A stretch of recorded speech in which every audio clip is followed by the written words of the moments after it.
যেমন আমি বারবার রিপিট হবে গণতন্ত্র, ভোটাধিকার, মানবাধিকার, জনকল্যাণের শাসন, জবাবদিহিমূলক শাসন, এটি তো একটা সুশাসনের অংশ, তাই না? আমি বলছি যারা আপনাদেরকে ক্ষমতায় দেখতে চেয়েছে তারাও বলেনি যে নির্বাচনটা ভালো হয়েছে, তারাও বলেছে ত্রুটিযুক্ত নির্বাচন, জনরায়ের প্রতিফলন হয়নি, বাট আওয়ামী লীগ ক্ষমতায় আছে। আমরা আলোচনা শেষ করতে চাই, যেটি বর্জনে আসলে অর্জনটা কি হবে বিএনপির। আচ্ছা, অংশগ্রহণে অর্জনটা কি হয়েছিল জাতীয় পার্টির, সে আমরা যদি বলি কোনো অর্জন হয়েছিল? সমস্যাটা হচ্ছে বর্জন একটা প্রতিবাদ প্রক্রিয়া। অর্জনটা যে আপনি একটা অভীষ্ট লক্ষ্যে 17 বছর ধরে রাজনৈতিক নেতৃত্ব দিচ্ছে আমরা জাতিকে সংকট থেকে উত্তরণের জন্য। আচ্ছা, তার কিছু অধিকার, যেমন আমি বারবার রিপিট হবে গণতন্ত্র, ভোটাধিকার, মানবাধিকার, জনকল্যাণের শাসন, জবাবদিহিমূলক শাসন, এটি তো একটা সুশাসনের অংশ, তাই না? সেইখানে জনগণ কিন্তু গণতন্ত্রটাকে যদি আপনি এভাবে বলেন, জনগণের রাষ্ট্র ব্যবস্থাপনার প্রত্যেকটা স্তরে প্রত্যক্ষ অংশগ্রহণ, সেই সুযোগটা আমরা করে দিতে চাই। যার ফলে এই বর্জনটাও হচ্ছে কিন্তু আপনার এক ধরনের আন্দোলন। বর্জনের চাপ সৃষ্টি হয়েছে না? অবশ্যই হয়েছে। যখন কোনোভাবে আপনাকে বোঝানো যাচ্ছে না, বাধ্য করা যাচ্ছে না, তখন বর্জন তো একটা প্রক্রিয়া হয়, সেই প্রক্রিয়ার অংশ। সালাউদ্দিনের মাস কমিউনিকেশন অ্যান্ড জার্নালিজমের ছাত্র, জানা বোঝার ছাত্র, ব্রিলিয়ান্ট স্টুডেন্ট, ভালো পলিটিশিয়ান, ছাত্র রাজনীতি করেছে, কিন্তু একটা পর্যায়ে গিয়ে আওয়ামী লীগ করলে অন্ধ হয়ে যেতে হয়। আচ্ছা, আমি এই কথা কি না বলে পারি? বা কি অর্ডিন্যান্স কখন জারি করে? যখন পরিস্থিতি কি খারাপ ছিল? আরে ভাই, অর্ডিন্যান্স তো জারি যে করেছে সেটা তো পাল্টা কুরুর মাধ্যমে, যখন খালেদ মুশাররফরা এবং সাফায়েত জামিলরা যখন সায়েম সাহেবকে রাষ্ট্রপতি করলেন, তখন রাষ্ট্রপতি বিচারপতি সায়েম সাহেবই অর্ডিন্যান্স জারি করেছেন। অর্ডিন্যান্স জারি ছাড়া তার কাছে কোনো উপায় ছিল না, কারণ তখন মার্শাল ল চলছিল। এই মার্শাল ল আংশিক জারি করেছিল মুস্তাক, পরিপূর্ণ দিয়েছিল বিচারপতি সাহেব। তখনই তো অর্ডিন্যান্স জারি হবে, এছাড়া তো কোনো কিছু নাই, পার্লামেন্ট নাই, রাজনীতি নাই, মার্শাল ল চলছে, তো অর্ডিন্যান্স হবে কি? এবং সেটা জারি করেছেন তো আপনাদেরই লোক।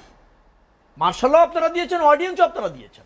আচ্ছা, এখন দেখেন আরেকটা কথা বললেন যে পৃথিবীর তো অনেক দেশ সরকারের সাথে কাজ করছে। আচ্ছা, আইয়ুবের সাথে সব পৃথিবীর অনেক দেশ কাজ করছিল না? করছিল তো। তার মানে আইয়ুবকে ভালো সরকার ছিল, বৈধ সরকার ছিল, জনগণের সরকার ছিল। সুয়ার্তুর সাথে কাজ করেছে না পৃথিবীর সব দেশ? স্ট্যালিনের সাথে কাজ করেছে না? হোসনি মুবারকের সাথে পৃথিবীর সব দেশ কাজ করেছে না? পৃথিবীর সব দেশকে হোসনি মুবারককে বয়কট করেছিল? পৃথিবীর সব দেশই সম্পর্ক রেখেছিল, কিন্তু বলেছিল সেটা স্বৈর শাসক, জনগণের শাসক না, সেটা একটা ফ্যাসিবাদী শাসক। আপনাদেরও তাই বলছি আমরা। পৃথিবীর সব লোককে বর্জন করবে নাকি আপনাদের? আমি বলছি যারা আপনাদেরকে ক্ষমতায় দেখতে চেয়েছে তারাও বলেনি যে নির্বাচনটা ভালো হয়েছে, তারাও বলেছে ত্রুটিযুক্ত নির্বাচন, জনরায়ের প্রতিফলন হয়নি, বাট আওয়ামী লীগ ক্ষমতায় আছে। এভাবে থাকে কারা? যাদের জনরায় ভীতি থাকে, যারা রাজনৈতিকভাবে দেউলিয়া হয়, যারা ক্ষমতার মোহে অন্ধ হয়, সেই জায়গায় চলে গিয়েছে আওয়ামী লীগ। আচ্ছা, আরেকটা বিষয় খুব মানে কি বলবো, শেষ দিকে চলে আমি শেষ করে দিব ভাই। সে বলছিল যে সংবিধানকে জিয়াউর রহমান কাটাছেড়া করে যা ইচ্ছা তাই ব্যবহার করেছে। জিয়াউর রহমান সংশোধনী করেছে একটা পঞ্চম, সেটা বহুদলীয় গণতন্ত্র প্রতিষ্ঠার জন্য এবং আপনাদের রাজনৈতিক অধিকার ফিরে দেওয়ার জন্য। আওয়ামী লীগ ক্ষমতায় এসে 3টি বড় বড় সংশোধনী করেছে, 3টেই দলের স্বার্থে এবং আওয়ামী লীগের স্বার্থে। একটা চতুর্থ সংশোধনী সব দল নিষিদ্ধ করে দিয়ে একদলীয় বাকশাল কায়েম করেছে আওয়ামী লীগের ক্ষমতা থাকার স্বার্থে।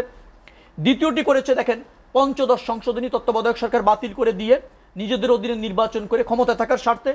ষোড়শ সংশোধনী, যেটা সেরা করেছে ইমপিচমেন্ট ক্ষমতা আপনার নিয়ে আসছে ইরার কাছে, যেটাকে বলা হয় সাংবিধানিক যে প্রতিষ্ঠানগুলি পার্লামেন্টের কাছে নিয়ে আসছে। সেখানে আমাদের যে সাংবিধানিক কমিশনটা থেকে থাকে সংবিধান ইমপিচমেন্টের ক্ষেত্রে, সেইখান থেকে আপনারা নিয়ে আসছেন। অর্থাৎ 3টাই হচ্ছে জনগণের ক্ষমতা কেড়ে নিয়ে নিজেদের ক্ষমতায়নের জন্য এবং নিজেদের সাথে। আর বিএনপির 2টি কথা বলি। পঞ্চম সংসদের আমি বলেছি যে বহুদলীয় গণতন্ত্রের সাথে।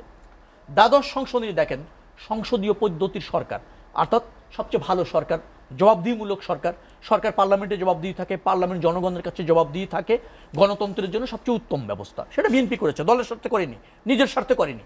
তারপর 13দশ সংশোধনী, তত্ত্বাবধায়ক সরকার, অর্থাৎ জনগণ অবাধে ভোট দেবে, ভোটকালীন একটা নিরপেক্ষ সরকার থাকবে, সব দল অংশগ্রহণ করবে, ক্ষমতার পরিবর্তন হবে জনরায়ের ভিত্তিতে। এই দেখেন 3টি সংশোধনী আমরা করেছি জনগণের স্বার্থে, দেশের স্বার্থে। তারা 3টি মেজর সংশোধনী করেছে দলের সাথে, ব্যক্তির সাথে। এই হচ্ছে আওয়ামী লীগ এবং বিএনপির পার্থক্য।